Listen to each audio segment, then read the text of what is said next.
مسلمان فلسطین سے محبت کیوں کرتے ہیں؟ ہم فلسطین سے اس لیے محبت کرتے ہیں، یہ فلسطین انبیاء علیہ السلام کا مسکن اور سر زمین رہی ہے۔ اللہ تبارک و تعالیٰ نے حضرت لوط علیہ السلام کو اس عذاب سے نجات دی جو ان کی قوم پر اسی جگہ نازل ہوا تھا۔ حضرت ابراہیم علیہ السلام نے فلسطین کی طرف ہجرت فرمائی تھی۔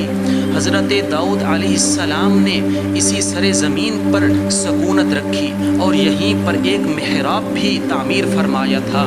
حضرت سلیمان علیہ السلام نے اسی ملک میں بیٹھ کر ساری دنیا پر حکومت فرمائی۔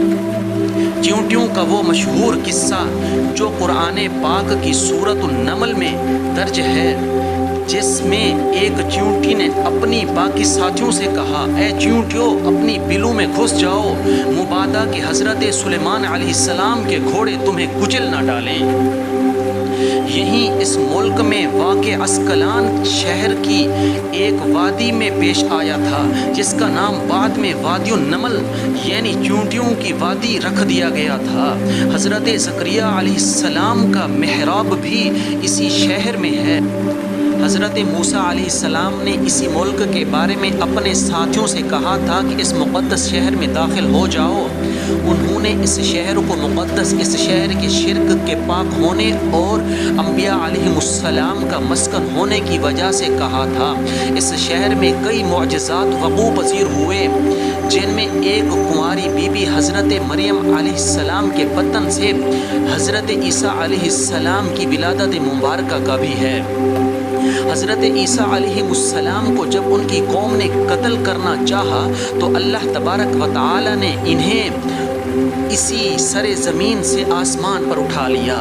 قیامت کی علامات میں سے ایک حضرت عیسیٰ علیہ السلام کا زمین پر واپس تشریف اسی شہر میں مقام سفید مینار کے پاس ہوگا۔ اسی شہر کے ہی مقام باب لد پر حضرت عیسیٰ علیہ السلام مسیح دجال کو قتل کریں گے۔ فلسطین ہی ارض محشر ہے۔ اسی شہر سے ہی یاجوج ماجوج کا زمین میں قتال اور فساد کا کام شروع ہوگا۔ اس شہر میں وقوع پذیر ہونے والے قصوں میں سے ایک قصہ طالوت اور جالوت کا بھی ہے۔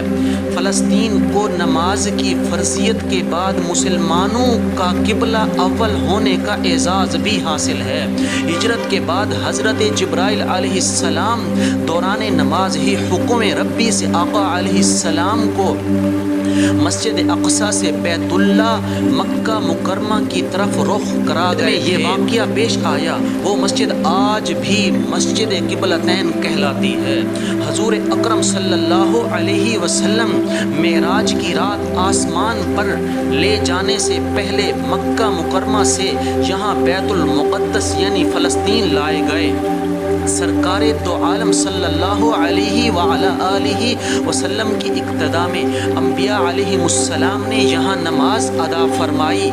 اس طرف فلسطین ایک بار پھر سارے انبیاء کا مسکن بن گیا۔